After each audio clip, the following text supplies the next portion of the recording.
Presiden nanti hari Ahad. di hari Ahad itu kan urusan pertahanan, ini kan urusan ketahanan ekonomi yang juga harus dapat perhatian. Pokoknya kudu dikait-kait no kabeh lah Mas ngono ya. Yang berkaitan semuanya. Nah, secara geopolitik pagi ini subuh-subuh saya kan pulang dari masjid itu sudah banyak membaca berbagai media nasional bahwa Cina Amerika sedang berebut pengaruh secara geopolitik di kawasan Asia. Dengan berbagai macam impactnya tentu saja ini memiliki pengaruh bagaimana Cina Amerika memperebutkan kedaulatan ekonomi juga di kawasan Asia, di kawasan Pasifik dan Eropa. Dan kemudian perang Ukraina Rusia ini pasti membawa berbagai macam krisis yang sekarang bisa dilihat semua akan dipotret oleh Prof. Badri, impactnya dalam konteks ekonomi. Kemudian perang Israel Hamas misalnya, dan kemudian melibatkan beberapa negara kawasan. Sekarang ini melibatkan berbagai negara kawasan dan narasi politik pasti punya implikasi ekonomi. Nah, kawasan-kawasan Asia Selatan juga memunculkan satu situasi yang sebenarnya terbawa. Karena apa? Urusan-urusan pelayaran misalnya ke Timur Tengah tidak bisa juga langsung melalui kawasan-kawasan yang ada di wilayah Afrika. Bahkan memutar kalau kita lihat itu. Maka ini implikasi ekonominya menarik, maka kita ngambil geoekonomi sebagai pembahasan yang sepertinya serius. Ya, sebetulnya sangat serius, tapi bagaimana terminologi serius ini nanti oleh alumni Lemhanas ini dibawakan lebih mudah gitu ya, dipahami. Lebih mudah, kayak judulnya geoekonomi gitu, tapi wah mudah-mudahan ini rileks-rileks saja sampai pada dampaknya harga cabai di pasar itu bisa kita bahas. Ada nggak hubungannya gitu ya? Oh iya. Gitu. Karena kapan hari itu saya baca berita di Tuban nih Prof. Harto, katanya harga ikan di Tuban itu juga terpengaruh perang Rusia Ukraina. Itu sampai ke sana gitu pengaruhnya nih termusim ya. Itulah menunjukkan bahwa dunia yang besar ini, globalisasi itu sebenarnya menjadi global village. Sebenarnya ini menjadi satu desa global saja gitu. Ini seperti perkampungan kecil aja lah akhirnya. Apalagi dalam tata kosmologi semesta, ini kan titik kecil gitu aja. Dan selanjutnya mari mitra muslim kita simak dengan umpanan dari Ustadz Nasir kepada tokoh kita, orang muda, pakar di bidang strategi manajemen. Guru besarnya adalah strategi manajemen. Gitu ya. Siapakah itu? Direktur Sekolah Pasar Sarjana Universitas Airlangga, Profesor Badri Munir Sukoco. Lengkap ono sampai PhD. PhD ya. SEMBA PhD Mitra Muslim. Dan terima kasih Prof Badri sudah hadir. Tadi sudah diawali Prof Harto sebenarnya pertanyaan-pertanyaannya tentang kondisi yang terjadi saat ini di dunia begitu, dan bagaimana efeknya nanti ke dalam negeri ya. Termasuk kalau mau dihubungkan lagi nih Prof Harto ya, bagaimana kemudian pemimpin yang hadir nanti di 2024 juga harus memahami ini ya. Oke, silakan Prof Badri Munir. Jadi kondisi kita di 2024 gimana nih?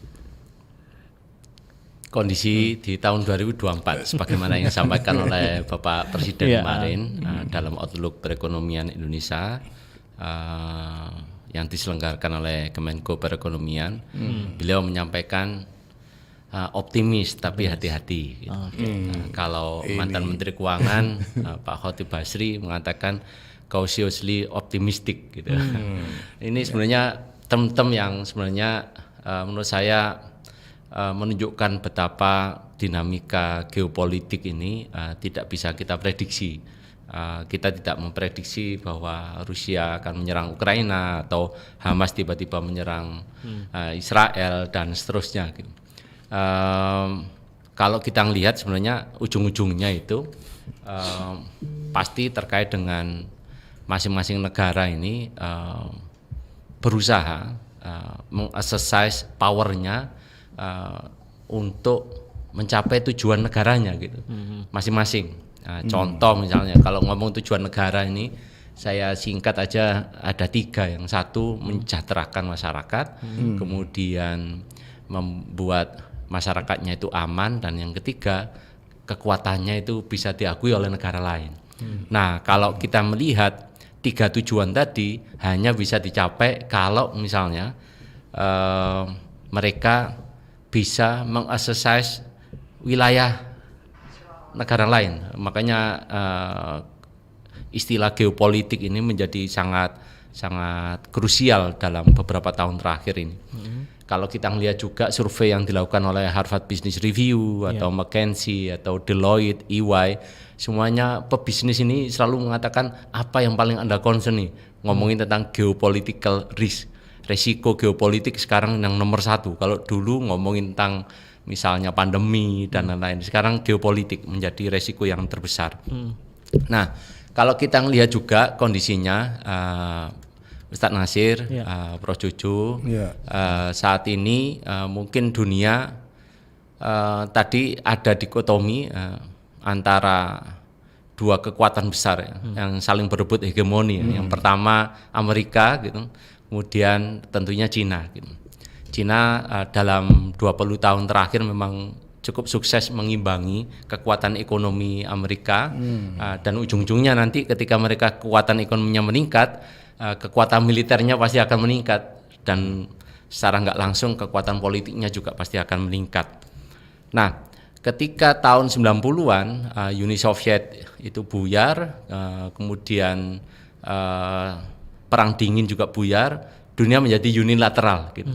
Kemudian di beberapa tahun terakhir ada bilateral ini, yang kekuatan satu dengan antara Amerika dengan Cina. Nah, sekarang yang menjadi tren baru ini, Prof. Jojo dan Ustaz Nasir, dan tentunya mitra Muslim adalah multilateralisme gitu. Terjadi fragmentasi dari globalisasi ini. Apa itu yang terjadi gitu? Bahwa ketika masa pandemi COVID-19 itu, masing-masing pemimpin negara melihat bahwa kita tidak bisa mengandalkan globalisasi seperti dulu. Gitu. Aliran barang dan jasa, ketahanan ekonomi, ketahanan kesehatan masing-masing negara ini tertantang ketika masing-masing negara ternyata lebih mengedepankan kepentingan nasionalnya, national interest-nya. Gitu. Kita masih ingat di tahun 2021 masing-masing negara menahan persediaan masker, vaksin, kemudian juga ventilator untuk kepentingan negaranya dulu, baru boleh diekspor. Nah, itu yang membuat beberapa negara sekarang sudah mulai berpikir bahwa ada beberapa hal yang nantinya akan saya bagi dengan negara lain lewat skema ekonomi perdagangan, tapi ada beberapa hal yang mereka akan keep untuk menjaga kekuatan ekonominya gitu. Ada beberapa negara yang memang tidak rela untuk berbagi gitu. Khususnya barang-barang yang bernilai tambah tinggi. Tempo hari saya selalu menyampaikan di beberapa kesempatan bahwa ketika beberapa barang yang bernilai tambah tinggi ini tidak di-share, maka kekuatan ekonomi sebuah negara itu akan tetap ada. Tapi ketika negara lain sudah mulai menantang ini, gitu, contoh misalnya, ketika beberapa teknologi yang dimiliki oleh Amerika dan membuat Amerika dikdaya, gitu, sekarang Cina pun bisa mampu melakukannya, bahkan lebih baik misalnya untuk green energy, Cina cukup dominan, kemudian untuk space Cina sudah menantang, gitu, untuk mobil listrik juga begitu. Amerika mulai merasa nggak nyaman. Bukan mulai merasa nggak nyaman, banyak peraturan undang-undang yang dikeluarkan oleh pemerintahan Amerika dalam 13 tahun terakhir yang intinya adalah bagaimana menjaga hegemoni kekuatan ekonomi ini. Tadi yang saya sampaikan geoekonomi tadi. Nah, kembali lagi ke tujuan sebuah negara, salah satunya adalah menyejahterakan masyarakat. Ketika ekonomi negara-negara maju, Eropa sedang menurun, Amerika sedang menurun, Jepang justru deflasi gitu. Terus negara-negara yang lain juga menurun. Mereka akan mengandalkan negara lain. Negara lain yang mempunyai penduduk tinggi, penduduk besar, dengan middle income class yang juga cukup besar, untuk menjadi pasar dari produk mereka. Gitu. Karena produknya untuk negaranya itu sangat terbatas untuk terjual, karena penduduknya juga terbatas. Nah, disitulah peran dari Indonesia sebagai pasar. Sebagai pasar. Kita mempunyai ukuran ekonomi terbesar ke-7 dunia. Namun kembali lagi kita hanya sebagai pasar. Nah, kalau kita sebagai pasar, kemarin Bapak Presiden maupun Menko Ekonomi, Menteri Keuangan dan Gubernur BI menyampaikan bahwa kita akan tumbuh antara 4,7 sampai 5,3. Cautiously optimistic tadi. karena hanya mengandalkan domestic demand aja. Nah, padahal ini yang kalau kita ngomong tentang geoekonomi 2024, pasti saya akan cenderung menarik sampai ke 2045, Bro Jojo. Oh iya. Sampai Indonesia Maju itu ya. Iya, Indonesia Maju 2045 di RPJPN 2025-2045 disampaikan bahwa GDP per kapita Indonesia akan setara dengan negara maju, yaitu $30.300 GDP-nya. Saat ini masih 4.900-an. Nah, yang terjadi dalam 22 tahun ke depan, Indonesia harus mencapai 30.300 tadi, berarti harus tumbuh 8,78%. Padahal diprediksi Bapak Presiden maupun Menko 4,7 sampai 5,3 tadi persen. Untuk tumbuh 8,78 atau 8,87% dalam 22 tahun ke depan, berarti perlu sektor-sektor industri yang tumbuh di atas 10% untuk mengimbangi yang 4,7 tadi. Itu yang sebenarnya kalau kita ngomong tentang geoekonomi, sudah bukan sewajarnya, sudah seharusnya gitu. Harus mulai sekarang gitu. Kita harus milih mana yang akan bisa tumbuh segitu gitu. Tentu teknologi ini yang sangat menjanjikan. Kenapa? Gitu. Karena teknologi ini akan memberikan nilai tambah yang jauh lebih tinggi dan akan mengakselerasi pertumbuhan ekonomi jauh di atas 10%. Saya menggunakan kalkulasi yang sangat sederhana untuk bisa difahami oleh mitra Muslim. Misalnya kita punya sumber daya alam yang sangat krusial untuk menjadi sumber energi negara lain dan kita menjualnya dengan murah. Contoh misalnya. Dan kalau sudah kita jual nggak akan kembali lagi gitu. Apa itu batu bara misalnya? Batu bara itu satu truk 50 ton itu hanya dapat iPhone 15 Pro Max pada 6 unit aja. 50 ton itu. 50 ton. Satu tongkang 7.500 ton itu hanya dapat 900 unit. 600 unit.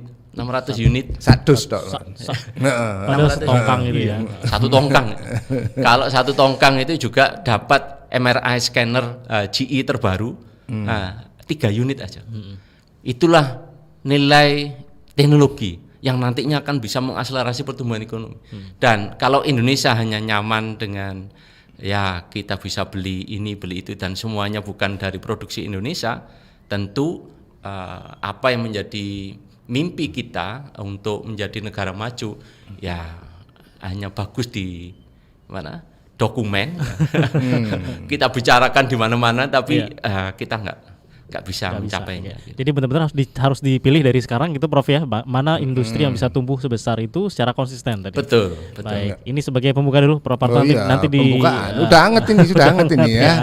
Baik, silakan mitra musim bisa berkomentar ya di live chat YouTube Suara Musim TV atau mungkin juga lewat telepon 0315624555 dan juga WhatsApp 0855300938 Mozaik bersama Sekolah Pasca Sarjana Universitas Erlangga Surabaya.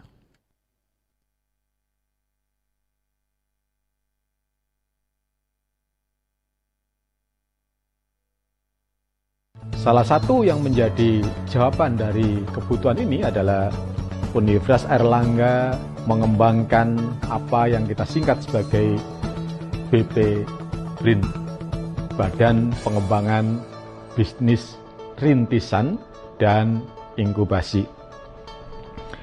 BPRIN mempunyai fungsi untuk terus mengembangkan dan mendorong inovasi-inovasi dan temuan-temuan baru.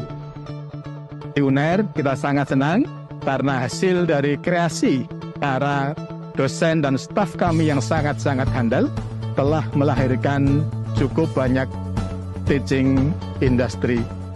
Juga menghasilkan banyak produk-produk inovatif seperti stem cell, dental laser, cangkang kapsul dari rumput laut, glukosamin, dan yang terbaru adalah vaksin merah putih.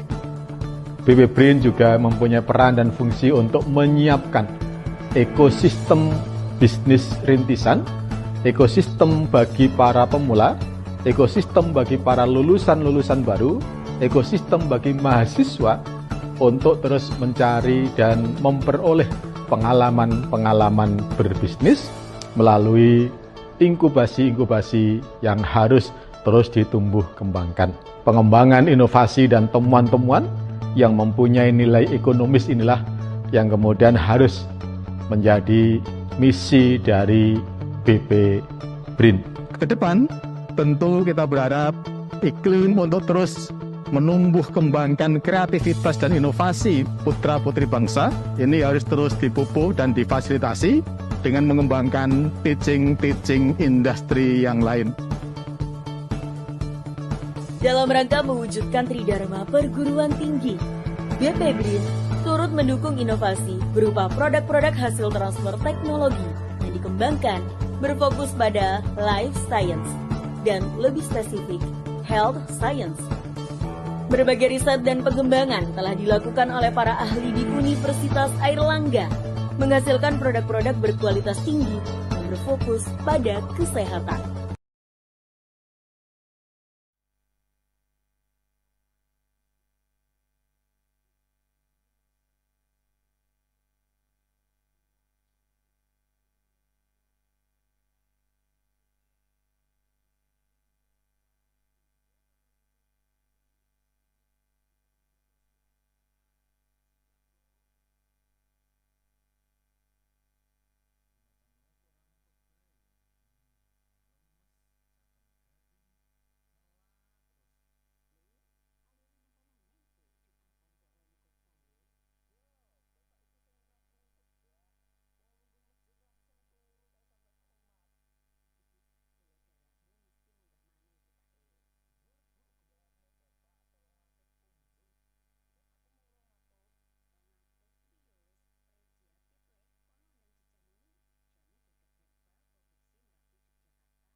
Anda bersama Mozaik Mitra Musim pagi hari ini kerjasama dengan Sekolah Pasca Sarjana Universitas Airlangga Surabaya Geoekonomi di tahun 2024 bersama narasumber Profesor Badri Munir Sukoco SE MBA PhD Direktur Sekolah Pasca Sarjana Universitas Airlangga, juga pensyarah Profesor Dr. Suparto Wijoyo SHM Hum Wakil Direktur 3 Sekolah Pasca Sarjana UNER. Dan Anda bisa bergabung line telepon 0315624555 dan juga WhatsApp 0855300938 atau berkomentar langsung di live chat YouTube Suara Muslim TV, karena kita juga live YouTube ya di hari Jumat Mitra Muslim setiap jam 8 sampai jam 9 insya Allah bersama Sekolah Pasca Sarjana.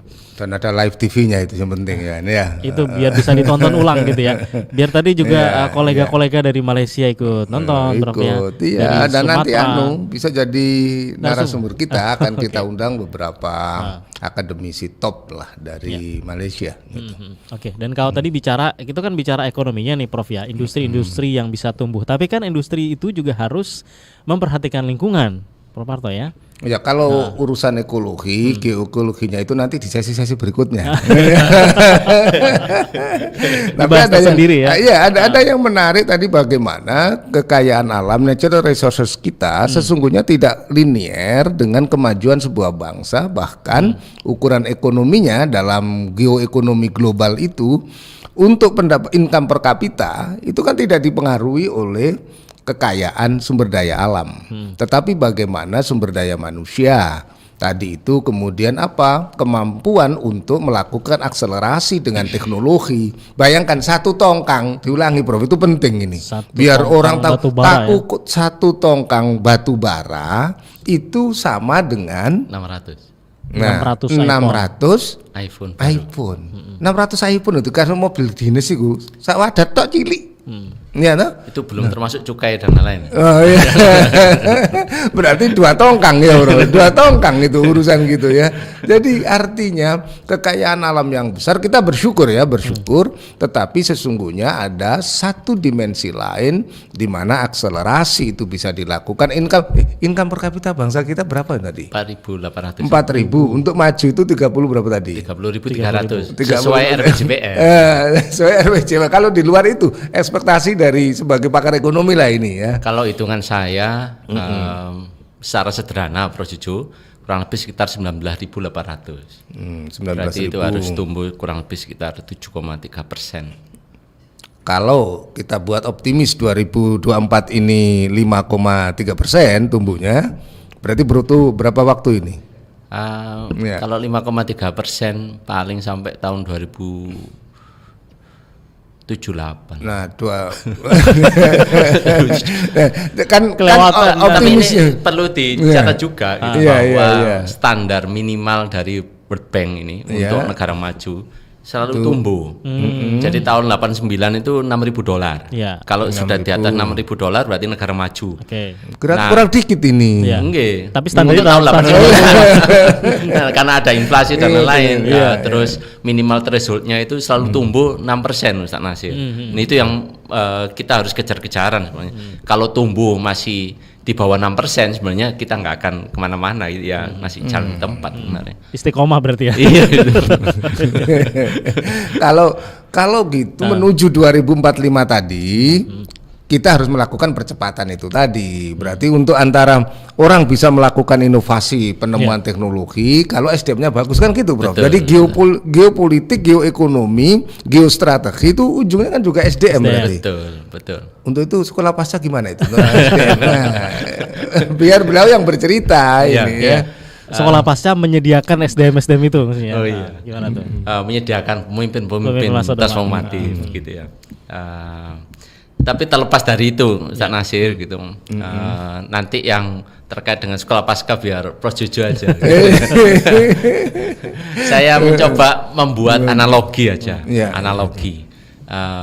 Ketika Cina mencapai statusnya sekarang gitu, meskipun saat ini ekonomi mereka sedang melambat, sebagaimana yang disampaikan oleh Presiden Xi Jinping di awal tahun ini, ekonomi kami sedang tidak baik-baik saja gitu. Ini jarang nih Presiden Xi Jinping mengatakan itu, karena real estate sama konstruksi memang sedang bermasalah ya di sana ya, dan mereka menyumbang antara 25 sampai 30% terhadap ekonominya Cina gitu. Jadi kalau misalnya jalan sudah kadung dibangun banyak di Cina, nggak ada lagi yang bisa dibangun, dia pasti akan bangun ke luar negeri gitu. Ekspor bangun gitu. Tapi kontraktornya dari sana. Gitu. Kontraktornya tetap sana. Ini juga bagian dari geoekonomi untuk membuat mesin pertumbuhan terkait dengan pabrik baja, pabrik semen dan semua hal yang terkait dengan konstruksi itu bisa jalan karena 30% tadi. Oke, terlepas dari itu. Tapi itu ada rentetan Prof. Morowali juga gitu katanya. Bahkan dulu pembangunan Suramadu itu juga gitu gitu ya. Nah, gimana itu percepatan? Kereta cepat. Kalau itu panjang gitu. Tapi terlepas dari itu, Cina itu mempersiapkan posisi saat ini itu sudah sejak lama. Mulai tahun 95 mereka mulai memikirkan bagaimana caranya agar negara mereka itu bisa catch up dengan negara lain. Tahun 90-an awal gitu mungkin yang dikirim antara 10.000 sampai 20.000 orang-orang terbaik Cina untuk belajar di Ivy League Amerika. Kemudian 95 mulai ada program Project 211 gitu. 211 pada abad 21 akan ada 100 perguruan tinggi berkelas dunia. Ini Cina. Di Cina. Waktu itu masih belum ada ranking-rankingan. Tahun 2003 ada ranking pertama yang dikeluarkan khusus universitas yang dilakukan oleh Shanghai Chiao Tung University dengan academic ranking World University. Karena Profesor Chen ini berpikir gimana caranya mencapai 100 universitas berkelas dunia kalau ukurannya nggak ada gitu. Terus dibuatlah ranking. Baru tahun 2004 ada QS, ada Greenmetric, Webometric 2006 dan seterusnya. Tujuannya adalah biar mereka itu bisa benchmark ya dengan universitas yang di Ivy League. Posisi Cina itu di mana, khususnya terkait dengan pengembangan SDM-nya. Kemudian di tahun 2006, 2007 mereka juga aktif untuk hire profesor-profesor bagus dari Amerika tentunya untuk datang ke Cina. Saat ini kalau kita melihat Tsinghua, Peking itu sudah mulai berani memproklamirkan diri bahwa 5-10 tahun lagi kami bisa head to head bahkan mengalahkan MIT. Gitu. MIT dikalahkan, Harvard dikalahkan. Terkait dengan apa? Paten, teknologi, startup yang mereka punya dan seterusnya. Semuanya ngomongin tentang teknologi karena apa? Hubungannya adalah kalau Cina ini ingin menjadi negara maju, beberapa teknologi yang ada di Made in China 2025, ada 10 industri itu, mereka kuasai. Itu sudah 40% dari ekspor mereka saat ini. Teknologi yang diekspor ya. Tahun 2035, Xi Jinping itu punya mimpi namanya Created in China. Semua standar teknologi ini harus berasal dari Cina. Dan semuanya dimulai dari pengembangan SDM tadi. Kalau kita menggunakan pembelajaran lain, tempo hari sempat saya bahas di geopolitik teknologi, geoteknologi sebagai kuliah leadership strategik sebenarnya di Sekolah Pasca Sarjana. Memang kalau kita ingin jadi pemimpin yang lengkap itu tidak hanya belajar terkait sama strategi-strategi yang ada di textbook, tapi kita juga harus memahami hal-hal yang di luar itu ya, khususnya terkait sama geopolitik, geoekonomi, geoteknologi. Itulah yang menjadi bonus kalau misalnya sekolah di Sekolah Pasca Sarjana. Karena multidisiplin. Ini multidisiplin dan motonya paling jelas. Jadi School of Leadership. Mempersiapkan para pemimpin masa depan ya. Terkait sama geoteknologi ini, ada satu contoh yang menarik yang dilakukan oleh Iran. Tahun 2001 ada ilmuwan Iran yang ada di Amerika itu ngirim surat ke Presiden Iran bahwa untuk menggantikan natural resources ini, jangan sampai Iran ini akan menjadi negara yang punya natural resources tapi dikutuk gitu. Ini sebenarnya istilah yang dikeluarkan oleh pemenang Nobel Ekonomi, the curse of natural resources. Kutukan sumber daya alam itu ya. Sumber daya alam. Biasanya orangnya jadi males. Gitu. Jangan-jangan Indonesia. Saya tidak ngomong gitu. Yang di Indonesia enggak ada yang terkutuk ya. Anyway. Tahun 2001 Iran menyampaikan bahwa kita harus menggunakan nanoteknologi sebagai salah satu teknologi yang akan membawa Iran menjadi negara maju. Yang dilakukan pada 5 tahun pertama, mereka memperkenalkan nanoteknologi ini ke anak-anak SMA. Terus ada banyak kompetisi yang terkait sama nanoteknologi anak SMA. Jadi ada festival gitu bro ya, festival rutin ya SMA. Workshop ngomongin tentang nanoteknologi. Olimpiade tentunya. Kemudian 5 tahun berikutnya mereka sudah mulai masuk kuliah. Pemerintah mewajibkan beberapa program studi yang terkait dengan nanoteknologi harus didirikan di Iran. Terus kemudian mereka mendirikan program master, kemudian doktor. Saat ini kalau misalnya kita melihat dari Saifal Database, publikasi nanoteknologi di dunia ini nomor 5 terbesar adalah Iran. Kemudian dari sisi paten Iran juga dari nanoteknologi. Nah, hubungannya apa gitu? Iran ini negara yang menurut saya spesial banget. Banyak sanksi ekonomi yang ditekankan oleh penguasa ekonomi dunia yaitu Amerika gitu. Tapi dia tetap bisa bertahan gitu.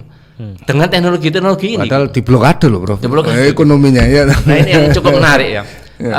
Jadi kalau menurut saya, ketika banyak teknologi-teknologi nano yang mungkin agak mahal dari negara lain, sebenarnya kita bisa mempunyai alternatif sumbernya dari mana? Dari Iran. Nah, jadi Tapi ya jangan sampai kita hanya ya. jadi pasar Mengambil aja gitu pasar. maksud saya. Tapi kan menarik, Prof, informasi ini. Jadi belajar tentang akselerasi untuk Cina tadi itu ada, tapi juga Iran juga ada.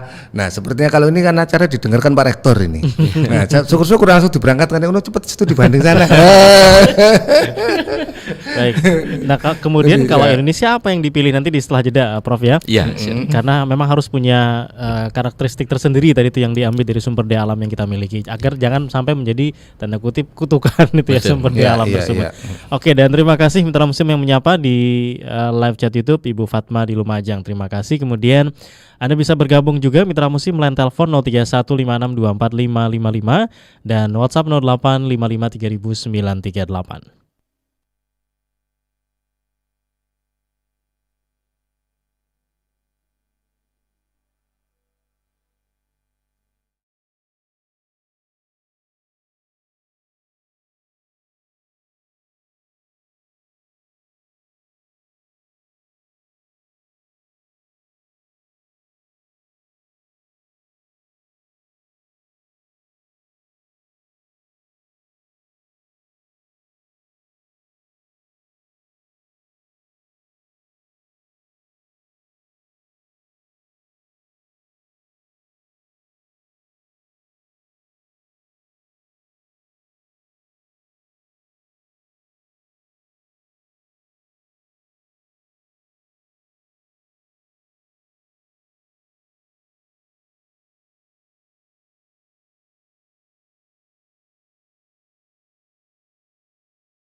Dan pagi ini kita masih ngobrolin tentang geoekonomi bersama dua profesor dari Sekolah Pasca Sarjana Universitas Airlangga Surabaya, Profesor Badri Munir Sukoco, SE, MBA, PhD, Direktur Sekolah Pasca Sarjana UNER, dan pensyarah Profesor Dr. Suparto Wijoyo, SH MHum, Wakil Direktur 3 Sekolah Pasca Sarjana Universitas Airlangga Surabaya.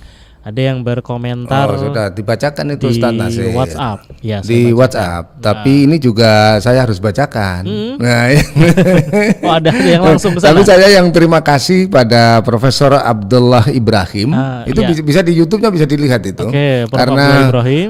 beliau ini dekan macam sekolah pasca sarjananya Uniza ya Kuala Terengganu. Uniza Kuala Terengganu Ya, Malaysia. Kuala Terengganu Malaysia itu juga mengikuti Profesor Abdullah Ibrahim. Insya Allah kami juga akan silaturahmi sana asal di ACC oleh Pak Direktur.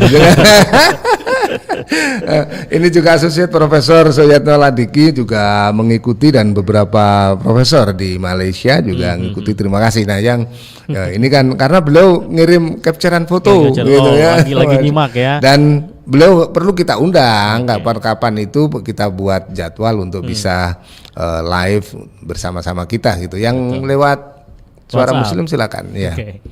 Kalau yang ini beliau menyambung-nyambungkan ya, menghubung-hubungkan. Kalau begitu, Prof katanya tadi itu ya untuk punya target-target sebagainya di Pilpres tahun ini 2024 itu apakah juga penting untuk Indonesia ke depannya, untuk yang Indonesia Maju 2045 tadi itu ada hubungannya enggak yang sekarang kita pilih nih gitu? Nah, siapa ini yang komen? Yang komen tidak ada namanya. Wih. Bentar, saya cek memang nggak ada namanya. Nggak ada, ya. Terima kasih.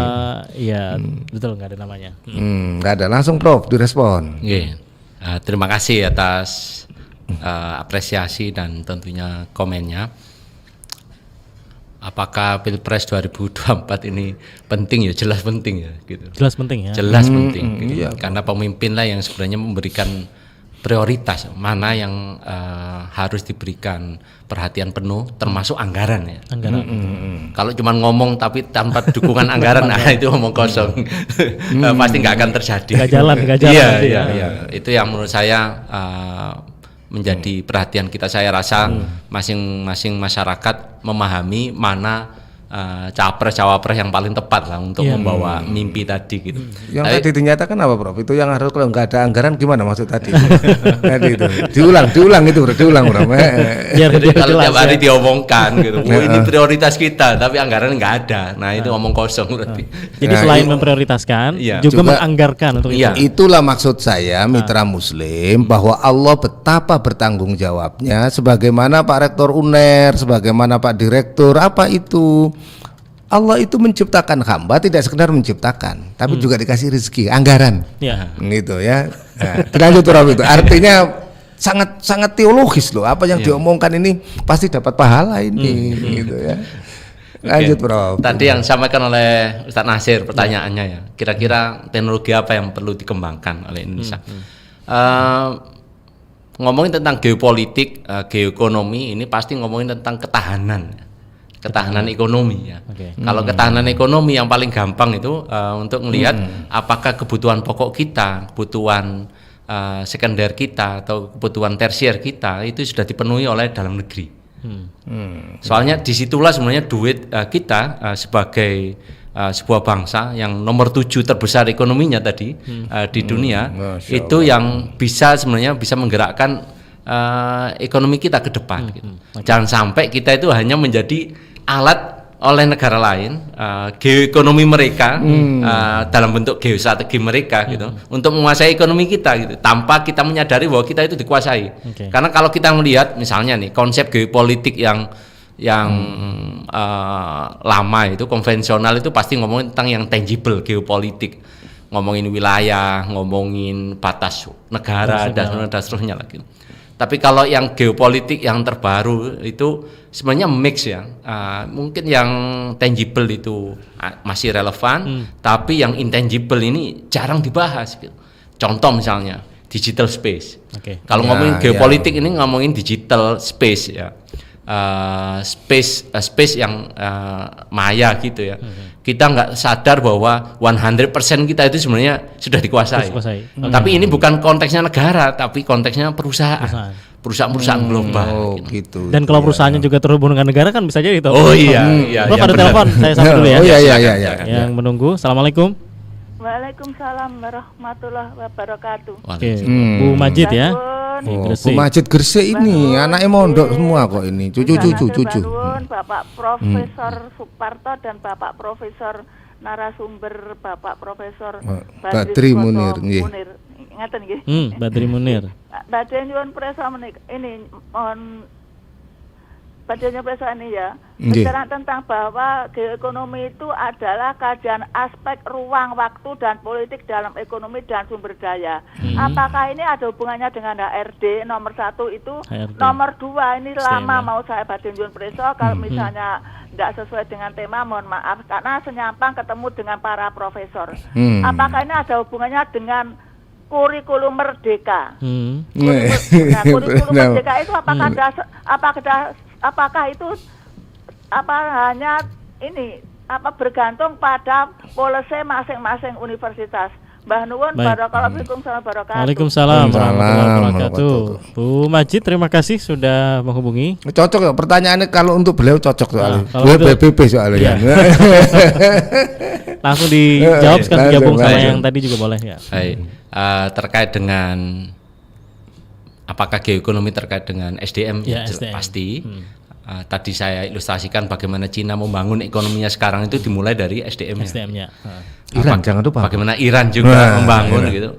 Kalau Iran ini pasti terkait dengan Quran surat Ali Imran ngomongin kuntum khairu ummatin ukhrijat linnas gitu. Kamu adalah umat yang terbaik gitu. Nah, mereka mewujudkannya dalam bentuk ilmu pengetahuan dan teknologi yang bisa bermanfaat untuk manusia yang lain.